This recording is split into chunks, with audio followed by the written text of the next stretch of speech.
Hello, नमस्कार, आदाब, सत श्री अकाल और अस्सलाम वालेकुम। मैं हूं मोहम्मद अहमद काज़मी, लेकर आया हूं आपका पसंदीदा कार्यक्रम नज़र दुनिया पर। आज का एपिसोड बहुत स्पेशल है। ईरान के कुद्स फोर्स के प्रमुख जनरल सुलेमानी और इराक़ के हशदल शाबी के डिप्टी कमांडर अबू मेहदी अल मुहंदिस की अमेरिका के ज़रिए हवाई हमले से की गई हत्या के राज और ज़्यादा खुलकर सामने आ रहे हैं।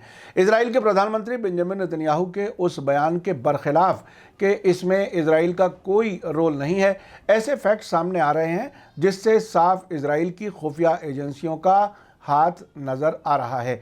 अमेरिका की नेशनल ब्रॉडकास्टिंग कॉरपोरेशन यानी NBC न्यूज़ ने अमेरिकी हमले में जनरल सुलेमानी की हत्या से जुड़े कई नए राजों से पर्दा उठाया है।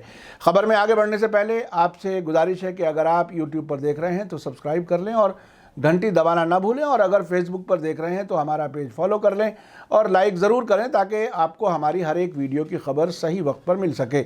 और अगर आपको हमारी खबर सच्ची और अच्छी लगे तो अपने व्हाट्सएप ग्रुप, फेसबुक, इंस्टाग्राम और ट्विटर अकाउंट पर ज़रूर शेयर करें ताकि मीडिया स्टार वर्ल्ड की खबरें दुनिया भर में पहुँच सकें। खबर यह है कि अमेरिका के NBC चैनल ने बताया है कि जनरल सुलेमानी की हत्या के लिए रची गई साजिश में इजरायली खुफिया एजेंसियों ने अमेरिकी सेंटकॉम की मदद की थी, जिसका हेडक्वार्टर कतर के दोहा में है। सेंटकॉम अमेरिका के इस इलाके में सैनिक सेंट्रल कमांड को कहते हैं।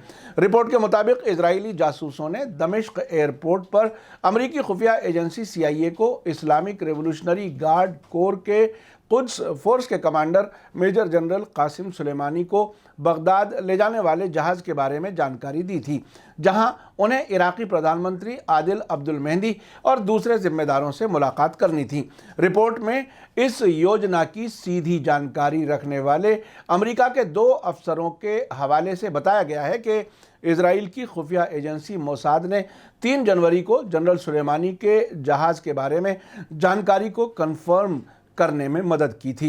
रिपोर्ट में कहा गया है कि जैसे ही सीरिया की प्राइवेट एयरलाइन चाम विंग्स एयरलाइन की A320 flight Baghdad international airport पर उतरी, वहां मौजूद जासूसों ने, जिनमें अमेरिकी फौजी भी शामिल थे, उनके जहाज़ से उतरने और एयरपोर्ट छोड़ने की जानकारी ऑपरेशन रूम को मुहैया कराई। इस जानकारी के फ़ौरन बाद 3 अमेरिकी ड्रोन जहाज़ों ने इराक़ी वायु सीमा की खिलाफ वर्जी की कोई परवाह किए बगैर उड़ान भरी।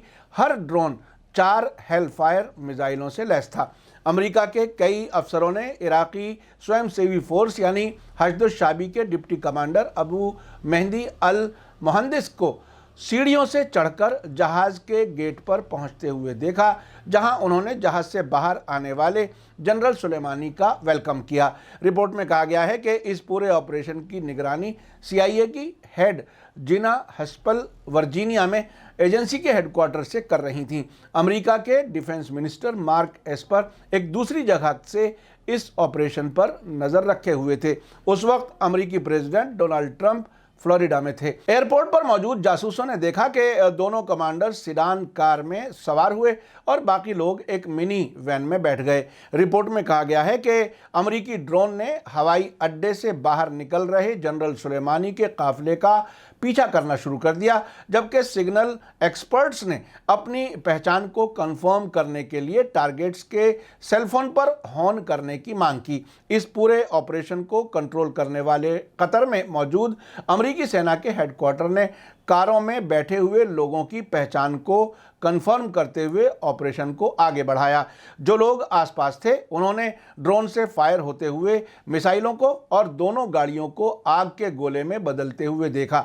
रिपोर्ट में कहा गया है कि कुल मिलाकर 4 मिसाइल फायर किए गए। अमेरिकी अफसरों ने NBC न्यूज़ को बताया कि ऐसा नहीं है कि जो ड्रोन गाड़ियों का पीछा कर रहे उनकी कोई आवाज़ नहीं थी, लेकिन बगदाद जैसे शहर में उनकी आवाज़ आसानी से पहचानी नहीं जाती है। जासूसों का कहना है कि वो पिछले कई दिनों से पूरे इलाके में ईरानी कमांडर की सरगर्मियों की बारीकी से निगरानी कर रहे थे। 3 जनवरी को हुए इस हमले के कई दिन बाद 9 जनवरी को इराक़ के 2 सिक्योरिटी ऑफिसर्स ने रॉयटर्स को बताया था कि वे बगदाद हवाई अड्डे पर मशकूक अमेरिकी जासूसों के रोल की जांच कर रहे हैं। एक और खबर में कहा गया है कि सीरियाई खुफिया अफसरों का कहना है कि वे चाम विंग्स एयरलाइन के 2 कर्मचारियों से पूछताछ कर रहे हैं। इसी बीच इजराइल के चैनल 12 ने खबर दी है कि तेल अवीव में हाई रैंकिंग सुरक्षा अधिकारियों ने बताया है कि इजरायली विदेश मंत्री इसराइल कात्स ने यूनाइटेड अरब एमिरेट्स का अपना दौरा सिक्योरिटी वजहों से पोस्टपोन कर दिया है। ये फैसला जनरल कासिम सुलेमानी पर हमले के बाद पैदा होने वाले हालात में खतरों की वजह से किया गया है। इजराइल के चैनल 12 ने बताया है कि ये दौरा जनवरी के बीच में होने वाला था और जो पिछले 20 वर्षों के दौरान अपनी तरह का पहला दौरा होना था।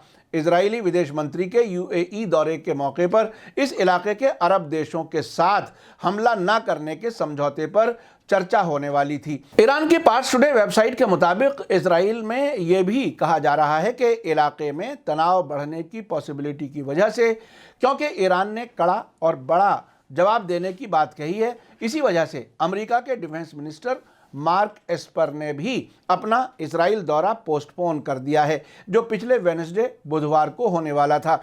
इजरायली टीवी चैनल ने अपनी बातचीत में इजराइल के सीनियर जर्नलिस्ट आमनोन अबर मोफित्स ने बताया है कि इजराइल की टॉप लीडरशिप ने कई बार जनरल सुलेमानी पर हमले से इजरायली खुफिया एजेंसियों को रोका था। इजरायली टीवी पर बात करते हुए इजरायली टीकाकार एयाल फिनको ने कहा है कि इजराइल की खुफिया एजेंसियां अपने मुखबिरों की मदद से जनरल सुलेमानी पर पूरी तरह से नज़र रख रही थीं, लेकिन इजरायली टीकाकार ने इस तरफ कोई इशारा नहीं किया कि क्या इस हत्या में इजराइल शामिल था या नहीं। इजरायली सोर्सेज ने बताया है कि मोसाद की हिट लिस्ट में जनरल सुलेमानी के अलावा भी 3 लोग थे, हालांकि इन सोर्सेज ने 3 दूसरे लोगों के नाम नहीं बताए हैं। इसी बीच इजरायली एनालिस्ट उमैर एरून का कहना है कि किसी भी हमले की हालत में सबसे ज़्यादा खतरा तेल अवीव के बेन गोरियन हवाई अड्डे को होगा, इसलिए उसे फ़ौरन बंद किया जाएगा।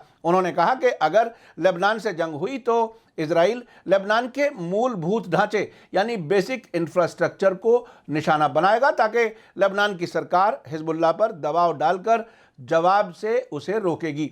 पिछले हफ्ते वेडनेसडे को इजराइल के प्रधानमंत्री बेंजामिन नेतन्याहू ने धमकी दी थी कि ईरान के जरिए हमला किए जाने पर इजराइल एक जोरदार हमला करेगा, क्योंकि अमेरिका के हमले में ईरानी जनरल की हत्या के बाद इलाके में तनाव बढ़ा है। नेतन्याहू ने कहा कि जो कोई भी हम पर हमला करेगा उसे एक शानदार झटका मिलेगा। ये धमकी ऐसे वक्त में आई थी जबकि लेबनान के हिजबुल्लाह के लीडर हसन नसरुल्लाह ने ईरान के जरिए इराक में अमरीकी छावनियों पर किए गए बदले के हमलों के बाद कहा था कि अगर इसके जवाब में अमेरिका ईरान पर हमला करता है तो हिजबुल्लाह इजराइल पर हमले करेगा, क्योंकि वो अमेरिका और इजराइल को एक साथ देखता है। इसके बाद इजराइल के प्राइम मिनिस्टर बेंजामिन नेतन्याहू का बयान आया था कि जनरल सुलेमानी की हत्या में इजराइल का कोई हाथ नहीं है, ये अमेरिका का ऑपरेशन था। उन्होंने इस हद तक कहा था कि बिला वजह इस हत्या में इजराइल का नाम लिया जा रहा है। अब अमेरिका के नेशनल ब्रॉडकास्टिंग कॉरपोरेशन NBC ने काफ़ी हद तक हकीकत से पर्दा उठा दिया है। नेतन्याहू के उस बयान से खौफ नज़र आ रहा था। वे इस वक्त बहुत कमज़ोर हालत में हैं, क्योंकि वे एक्टिंग प्राइम मिनिस्टर हैं। 2019 में 2 बार इलेक्शन हुए हैं, लेकिन कोई सरकार नहीं बन सकी। अब तीसरी बार इलेक्शन होना है। ये देखने के लिए काफ़ी दिलचस्प होगा कि क्या आने वाले इलेक्शन के नतीजे में इजराइल में कोई सरकार बन सकेगी या नहीं। इसी बीच मशहूर अमरीकी विचारक नोआम चॉम्स्की ने जनरल कासिम सुलेमानी की हत्या को आतंकवादी घटना बताया है। चॉम्स्की ने हिंदुस्तान टाइम्स से इंटरव्यू में कहा है कि जनरल कासिम सुलेमानी की हत्या एक आतंकवादी यानी टेररिस्ट एक्ट है और इंटरनेशनल कानून की खिलाफ वर्जी है। चॉम्स्की बार बार अमेरिका के राष्ट्रपति भवन व्हाइट हाउस को दुनिया की शांति के लिए खतरा बता चुके हैं। आखिर में बताता चलूं कि पूरे मिडिल ईस्ट में हालात बहुत तेजी से बदल रहे हैं। अब तक सुपर पावर कहलाने वाला अमेरिका और दुनिया की सबसे ताकतवर फौज कहलाने वाले इजराइल की हालत बहुत ख़राब नज़र आ रही है। आगे आगे देखिए क्या होता है। मेरा कार्यक्रम कैसा लगा कमेंट्स में ज़रूर लिखें। इसी के साथ मुझे दीजिए इजाज़त। थैंक यू, धन्यवाद, शुक्रिया। जय भारत, जय हिंद।